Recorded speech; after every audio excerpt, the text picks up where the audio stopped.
Demi menghargai sang papa, Mia pun setuju bertemu dengan calon yang awalnya akan dijodohkan. Dan siapa sangka, cowok itu pun sudah punya pacar yang menemaninya sejak SMA. Mendengarnya Mia lega, karena jujur saja, sulit mencoba membuka hati untuk orang baru ketika hati kita sudah terpaut dengan seseorang. Sore itu, Mia pulang ke rumah dengan hati riang karena dia bersepakat untuk tidak melanjutkan rencana perjodohan. Dengan alasan sudah memiliki kekasih masing-masing. Mia juga senang karena hubungan papanya dengan orang tua cowok itu pun tetap baik. Malamnya, Mia merasa harus menghubungi salah satu dari keempat anggota Dewi. Kata mamanya, "Jangan sengaja lari, Nduk." Digenggam jam ponsel Mia erat-erat. Selama ini, godaan untuk menelpon cowok itu begitu besar. Sungguh, Mia merindukannya. Bilang baik-baik kalau memang ada yang mau Mia tolak, biar mereka juga cepat bangkit, nggak penasaran lagi. Karena terkadang cowok mendekat itu gara-gara penasaran, pas sudah berhasil didapatkan, ya sudah, cuma begitu aja. Di balkon kamar malam itu, Mia menelpon David. "Mia, bisa nggak sih kamu nggak hilang lagi?" Mia cuma tersenyum mendengar suara itu. "Tolong bilang sesuatu, Mas." "Bilang apa?" "Apa saja yang bikin aku merasa bebas buat mencintaimu." "Memangnya kamu gak bisa lihat sikapku selama ini? Kurangkah?" Baru minta kata-kata sudah kena omel." Mia lupa, Davidnya memang seringkali bikin kesel. Rasanya kayak lagi rafting, seringkali bikin deg-degan. Terkadang ia begitu enjoy menikmati arus air, tak jarang juga merasa bersyukur. "Mas." "Ya." Keduanya diam sejenak, mendengarkan hembusan napas di telinga masing-masing. Jantung Mia berdentum lagi. Kalau David sedang bersuara lembut dan bersikap manis, terutama karena Mia membayangkan sebuah senyuman yang berpendar ke dalam mata dan hati cowok itu. Rasanya Mia benar-benar gila. Pesona David seakan gak ada obatnya. "Makasih, buat karena udah mau tanggung jawab." "Memangnya hamil?" David tertawa kecil. "Makasih juga, buat karena sudah milik gue." David berdeham. "Karena sudah milik gue." David berdeham, terdengar gugup. "Kenapa bukan Ishak?" Mia tersenyum sesaat sebelum menjawab. "Karena aku butuh dicintai dengan cukup, dan dengan Mas David aku merasakan itu. Takarannya pas, cukup tidak berlebihan." David terdiam beberapa saat, merasai pernyataan Mia. Detik kemudian dia bertanya, "Boleh video call nggak sih?" "Enggak, jangan." "Kenapa?" "Malu, jantungku meletup-letup kayak popcorn." "Ya udah, dengerin suara kamu juga cukup." Keduanya membisu lagi, hingga Mia merasa harus mengawali percakapan kembali. "Mas, dalam." Udah pintar bahasa Jawa aja." "Iya dong, memang tahu artinya dalam." "Artinya ya gitu kan?" "Bukan, yang benar artinya saya gitu." "Oh, baru tahu." David bertanya lagi. "Kenapa manggil-manggil?" Aku mau memaksakan diri." Ya, Mia bisa membayangkan David mengangguk mantap. "Lakukan semua yang mau kamu lakukan, tapi tolong jangan memaksakan diri." "Tapi kalau Mas David mau sama cewek lain, aku gak bisa melarang." "Bener." Mendapat serangan kata itu, Mia cuma terdiam. Jantungnya bertalu lagi, bersamaan dengan rasa kesal yang menyeruak. Mendengar itu, David lantas tertawa. "Oke, kamu butuh waktu berapa lama?" "1 tahun, 2 tahun, mungkin sekitar itu." "What? Bisa tewas terbunuh kangen nih gua." Mia terkekeh, tetapi kemudian kalimat David terdengar lagi. "Oke, baik, siap." Cowok itu berdeham. "Kalau begitu, sampai jumpa lagi ya Mia, dan tolong jangan jatuh cinta sama orang lain." Baru saja Mia mau tersenyum dan mengangguk sambil mengatakan ya, tapi telepon langsung terputus. Dan demi apa? Nomor Mia diblokir. Terang saja kini Mia kelang kabut. Dia jadi overthinking. Apakah Mia terlalu norak hingga bikin David ilfil? Ataukah lelaki itu kesal dengan rencana Mia yang tidak bisa dibilang cukup normal? Apakah David berpikir kalau apa yang Mia lakukan hanya seperti sebuah permainan dan terkesan membuang-buang waktu? Malam itu dan malam-malam selanjutnya, perasaan Mia begitu tidak tenang. Mia hanya menghilang selama seminggu, tapi David seolah membalasnya 2 kali lipat. Cowok satu ini kelakuannya benar-benar minta digasak. Tapi mungkin bumbu-bumbu perih itu yang bikin perasaannya jadi bertumbuh. Puncaknya ketika Mia pada akhirnya tiba di Jakarta. Selama merenung di dalam bus bandara, dia mengumpulkan semangat. Ayolah Mia, bukankah ini keinginanmu untuk tidak pacaran dan minta pada David agar menyingkir dulu? Tolong jangan goyah. Dan Mia pun mengawali perkuliahan pada semester genap dengan penuh energi. Ketika libur akhir semester, Mia pulang kembali ke kotanya di Jawa Tengah. IPK-nya meningkat. Mia berusaha keras meski tahu ia tidak berada di jurusan yang disukai. Mia ingat secara acak mengambil jurusan itu sebagai pilihan kedua dan tanpa disangka justru diterima. Karena memang berniat tinggal jauh dari orang tua, Mia pun dengan senang hati melanjutkannya. Dan kini ia ingin bertanggung jawab terhadap apa yang sudah dia mulai. Mia ingin lulus tepat waktu dengan IPK memuaskan agar kedua orang tuanya bangga. Sore ini Mia berada di sebuah kafe. Di dalam perumahannya terdapat kafe yang view-nya langsung mengarah ke danau buatan. Bangunannya indah, pemandangannya hijau dan asri. Dia duduk di area outdoor, meja-meja kayu panjang berderet, diisi sekelompok anak muda. Di dekat panggung rendah yang tengah menampilkan seorang gadis menyanyikan lagu jazz, terdapat sepasang kekasih sedang mengobrol sembari menikmati makanan. Mia menumpukan satu tangan di meja dan satu tangan menyangga dagu. Kepalanya miring ke samping, melempar pandangan pada air danau, menikmati sorot matahari sore yang meredup. Mia duduk sendiri, tangannya bergerak menyelipkan rambut yang sudah dipotong medium bob ke balik telinga. Dia ada janji makan bersama orang tua dan 2 adiknya. Jadi selagi mereka semua siap-siap, Mia ke kafe lebih dulu dan memilih meja.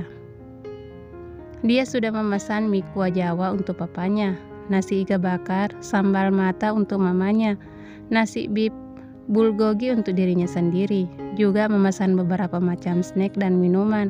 Sementara 2 adik cowoknya Mia skip. Mia tidak tahu mereka mau makan apa.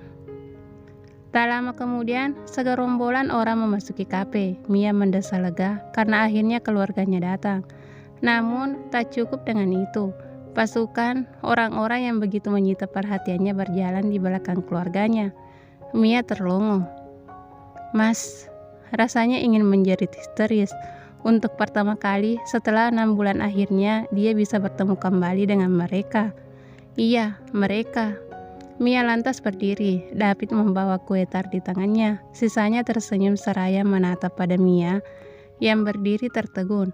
Gadis-gadis yang menyaksikan separuh terpana dengan keempat lelaki dengan struktur wajah yang berbeda-beda tetapi ganteng semua. Mia, Wibi kangen. Cowok itu yang menjerit pertama. Ishak lantas merangkul Wibi dan menatap Mia seraya cengar-cengir. Ya, Ishak sudah menerima dengan baik keputusan Mia. Dia bahkan sudah move on. Ishak kembali dibuat berdebar-debar oleh gadis lain.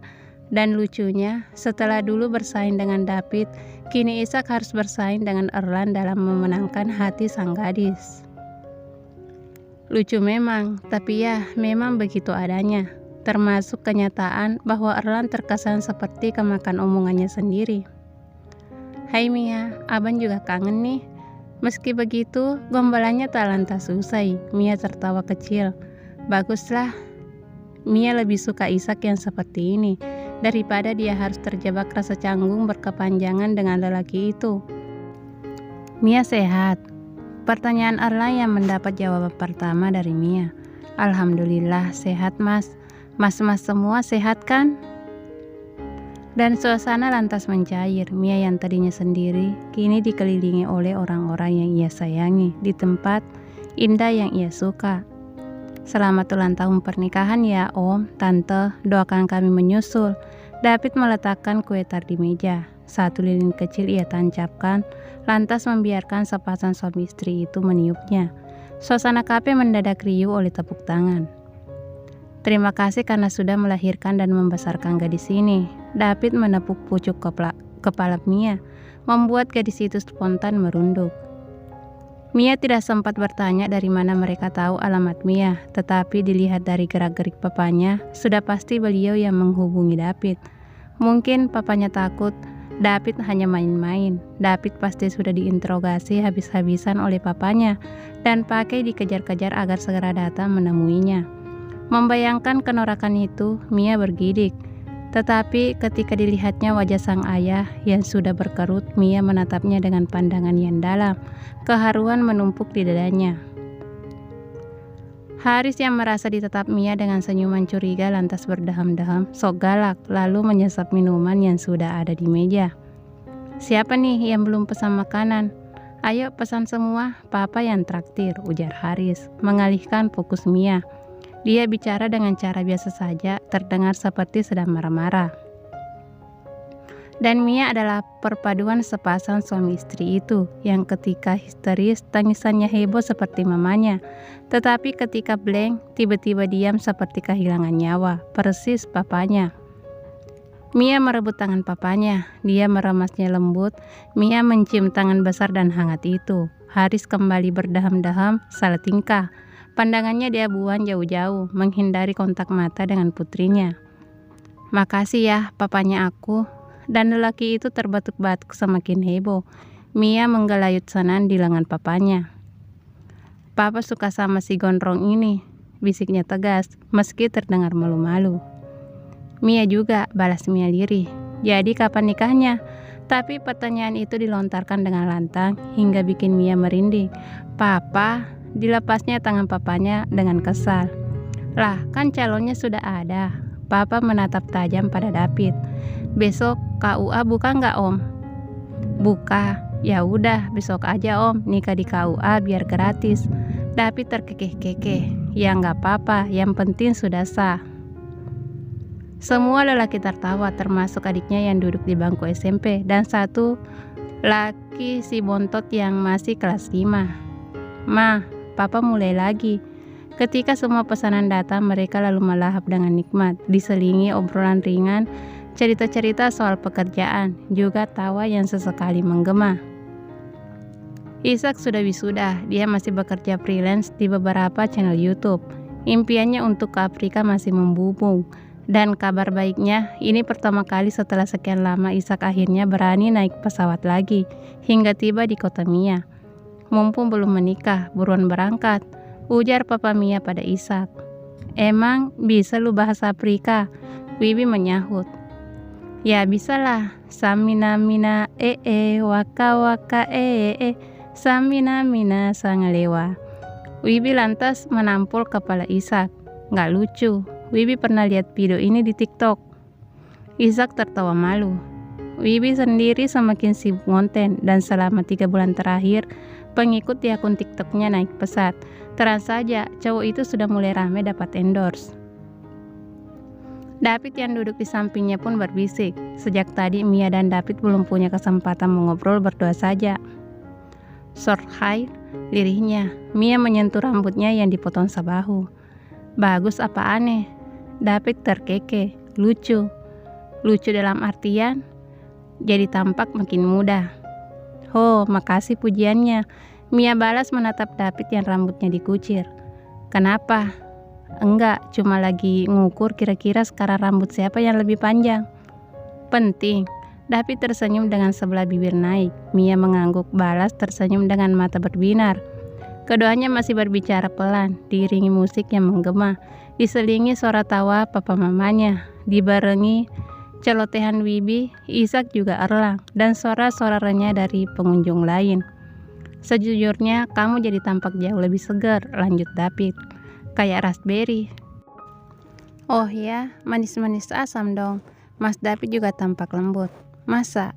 Ya, lembut kayak mentega. Smooth like butter. Lirik lagu dong. Keduanya tertawa menarik perhatian yang lain. Mereka lalu menyoraki Mia dan David. Cie.